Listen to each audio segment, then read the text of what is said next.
Hey everyone, and welcome to Music Marketing TV. I'm your host, Carlo Libertini. In this video, we're going to be taking a look at Acon Digital's new Remix plugin. It's a utility plugin, and it's really cool. Imagine, if you will, stereo track from your band from years ago. And I don't know about you, but sometimes I'll open up some old stuff I did and say, man, I wish the drums were a little bit louder, or the bass was a little bit more clear, or the vocals were a little bit more present.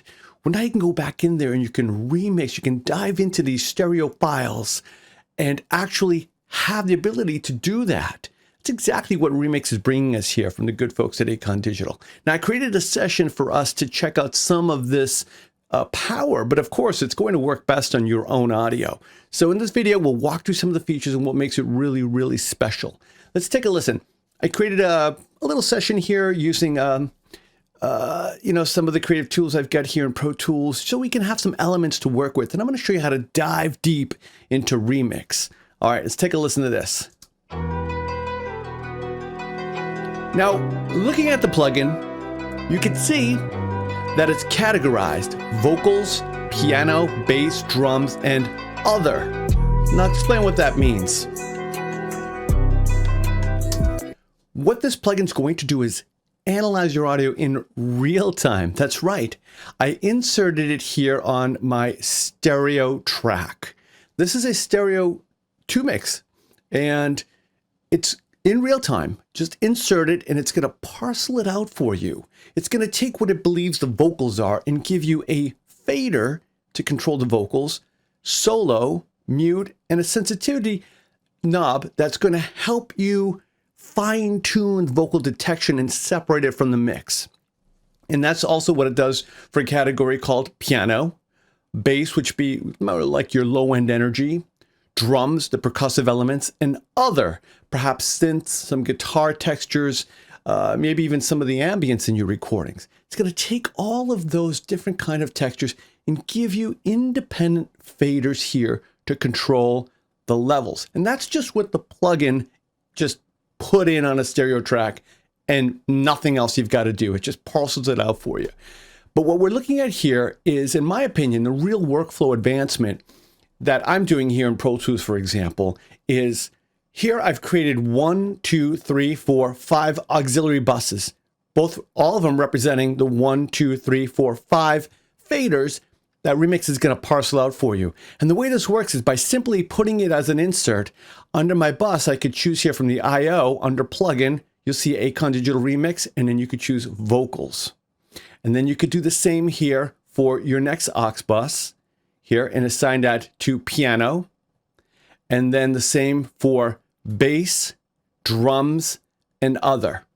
Now it's actually going to send the information that it's separating out for you from these 5 faders to 5 individual auxiliary buses. Why is this amazing? Well, this is where the real creativity comes in handy, because adjusting the levels is one thing, but now I can actually go in there and insert an EQ if I want it on the vocals, a compressor, some stereo effects, maybe some widening, or some EQing on the drums, for example. This is the layer, the extra layer that opens up to you as a user when it comes to working with Remix here by Acon Digital. So now when I play back all this audio, you'll see, let me choose, I'll go from this memory location. All of the audio here from this one stereo track is now being piped independently in 1, 2, 3, 4, 5 different tracks.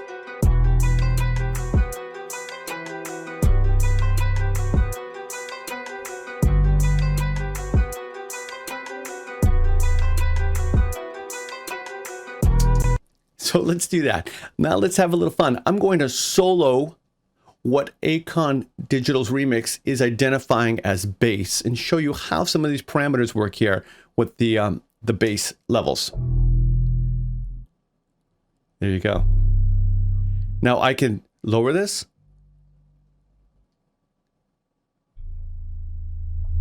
And I could raise it. Up to 12 dBs more, that's a lot. And by double-clicking the parameter, resets it back to 0.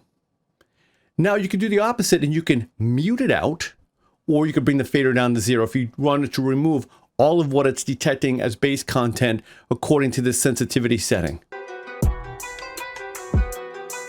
Not bad, right? Let's bring the bass in.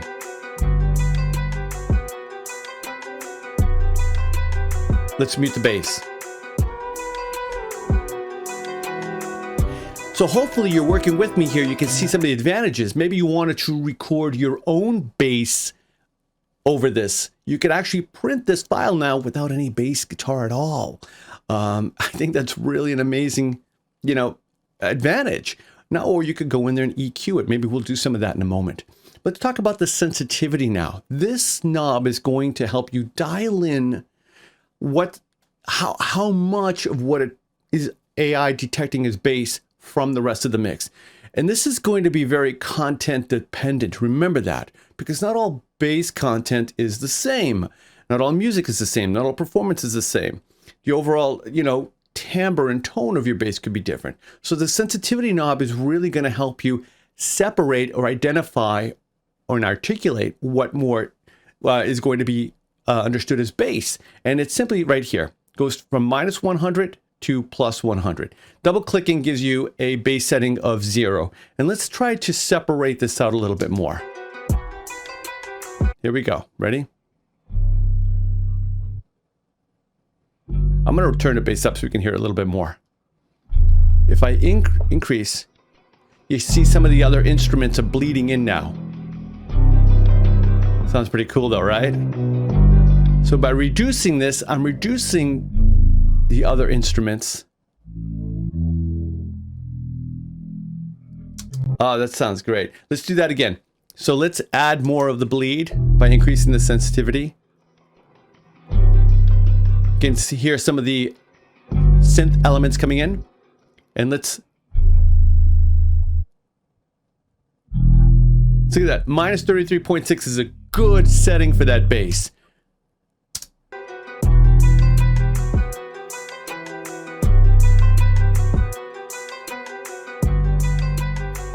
And the reason why you want to start there is before you begin further editing it now, because remember, I have this, I'm busing this to its own auxiliary right here.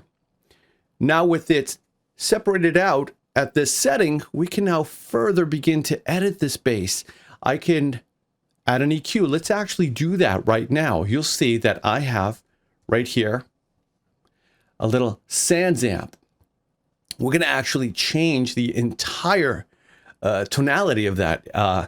This is a stereo 2-mix file. Remember, we're reaching into that file using this amazing technology from Acon Digital, taking the bass guitar out, and we're going to reamp it.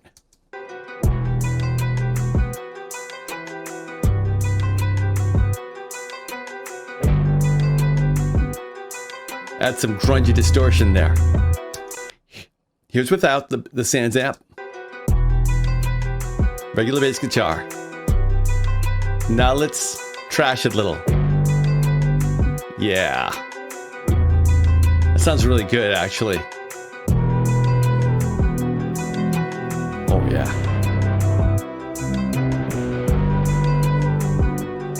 Really does change it quite a bit. Oh, so what did we do? We simply inserted remix on a stereo 2-mix. I showed you how to assign each one of these channels that are included with remix, vocals, piano, bass, drums, and other, to its individual auxiliary bus. Here in Pro Tools, you're able to do that easily. You see when I choose the I/O from the bus under plugin, it gave it to me automatically. It detected. It said, okay, which insert? Let's work with this one. And there it was, vocals, piano, bass, drums, and other. And it opens up a whole new opportunity for remixing your stereo tracks. Now, of course, a little can go a long way. And some of you may be thinking, well, yeah, it's really hard. But listen, this is amazing. Remember, the sensitivity dial is going to be your best friend. Work with that first. Really carve out that instrument. And then you can begin further editing it. Let's have a little bit more fun, actually. I recorded some really rough vocals here. For example, let's say we wanted to have some fun and really just make them, change their whole sonic texture. Take a listen. I follow you. Let's solo the vocals. Here it is, automatically detected on its own fader. follow you. So work with me now in real time. Let's adjust the sensitivity. I like to start at the most and back it down when it feels right. And what I mean is I'm going to bring in all the bleed here, turn up to 100%, and then lower it until I feel it's sitting okay. I follow you. I follow you anywhere, but I won't go there. Yeah, I'll say about minus 15.7. Now, your process might be a little different. I like to work more subtractively, but of course, you could always bring it down to minus 100, which is the most separation, and then bring it up until it feels well. I follow you. I follow you anywhere, but... Did you hear how the hi-hat, a little bit of hi-hat bleed came in there? It was detecting that. Let's do that again. I follow you. I follow you anywhere. It's a hi-hat. So no, that's too much. And you can also type in the value. I could literally just choose that box and say, you know what, I want it at minus 8.0, and there we go. So let's have a little bit of fun now. You'll notice that I've also inserted here some effects. I brought in a chorus now. Now this is a stereo mix. This is baked in there, but I'm able to parcel out just enough of those vocals where I can affect just those vocals here on this bus. So I added a little bit of chorus. I follow you. Give it more of a... I follow you anywhere, but I won't go there. Actually sounds great. All right, now let's bring in a little bit of some, oh yeah, some dynamic delay. I follow you. I follow you anywhere, but I won't go there. So we're adding a reverb type delay now and some chorus to the vocals that's in a stereo mix. Remember, this is not a separate vocal track. It is in a stereo mix. If you don't believe me, here it is right here. Here's the stereo mix that we're working with right here. This is your stereo mix. If you don't believe me. Now, hopefully you do. All right. And what did we do? We added some chorusing and some reverberation delay there to those vocals. Let's hear that in the mix now. I follow you.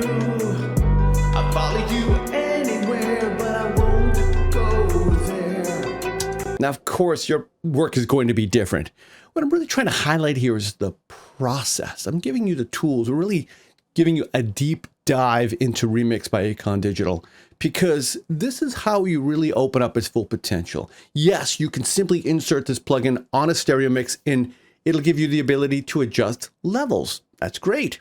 But we want to take it 10 steps further by parceling it out to its own individual aux sends and then being able to process it that with the sans amp, chorus, and delays. It's just the sky's the limit. Let's have a little bit of fun here.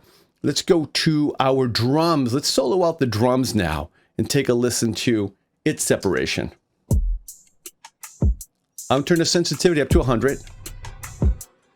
So what are we hearing now in conjunction with the drums? Some of the synth elements. I'm going to bring it down till I hear just drums.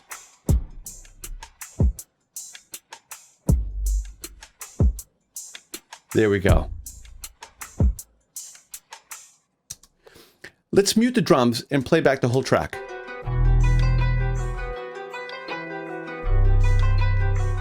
Again, let's bring in the drums.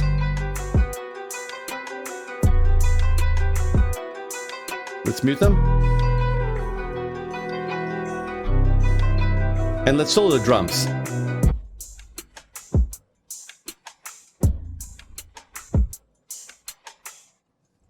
Nice.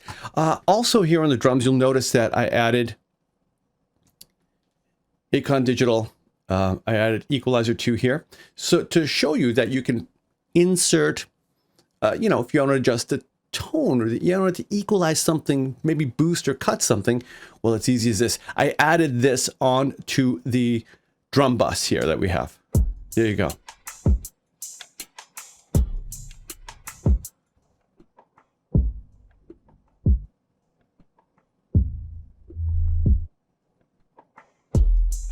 Just to show you that it's working.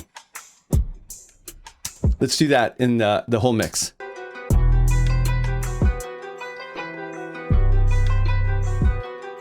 Maybe we wanted to sweep out all the hi-hats and just get the kick in the bass. Let's bring in the hi-hats now.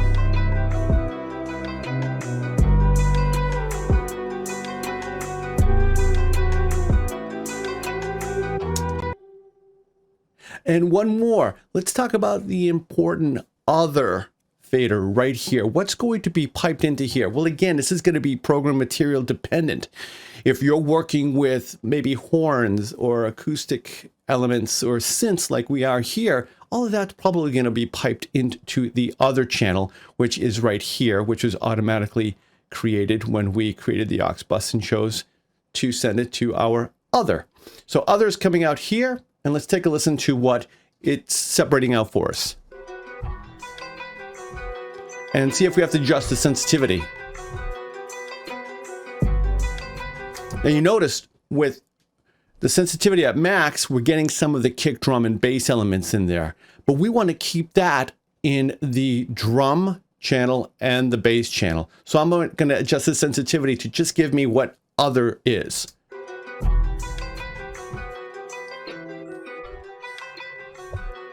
I hear some hi-hat there.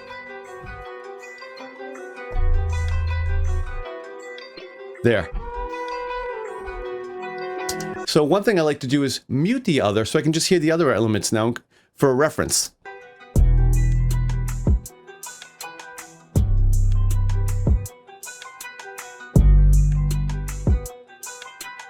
So some of that might be coming into the piano track. You see that? And it is. Some of the other elements are also being parceled out to what is given to us as the piano track. And there you have it. So let's mute that. Now, why does it say piano? Well, that's how, Acon Digital wanted to name this parameter piano. But does it mean it's only going to identify piano? No, as you just saw in this example. Some of what the other elements went to the other track, but some of those also went to piano. It does have kind of a bit of a piano feel and tonality to it, though. Did you notice that? Here, let's do that again. Let's solo the piano.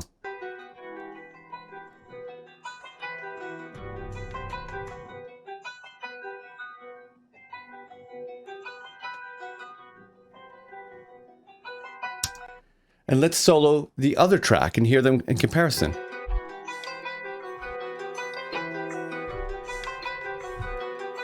Now let's mute them both and pull them out of the mix. So let's just give us bass and drums. That sounds pretty cool.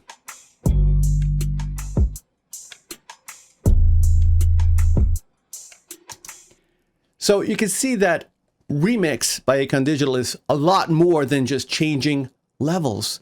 You got to take advantage of this by diving deep like we're doing here, especially if you want to work with some, tracks that you feel you wish you had some remixing on. Well, obviously Remix by Acon Digital may be the answer to your prayers, but of course the best way is to find out for yourself. Let's bring in, I added a little stereo width here on the other track, just to open them up a little bit. Let's see what that sounds like. We bypass that. Very subtle. And let's bring in the Sans amp here that we added on the bass guitar. This is really going to change up the mix. So here's what we started with. Let's do this.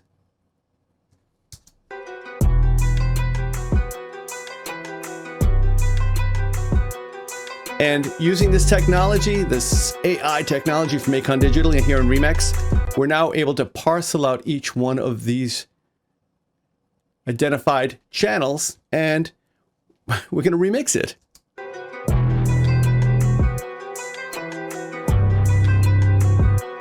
I like that. So this was a look into Remix by Acon Digital, but as I mentioned before, the best way is to always find out for yourself. My name's Carlo Libertini, everyone. Don't forget to like and subscribe and become part of our Music Marketing TV family today. Gain access to over 1,000 pro audio tutorials like this and more. Like, share, and subscribe, and thank you so much. And there you go, a look at Acon Digital's Remix. Stay busy, stay creative, and thanks for watching.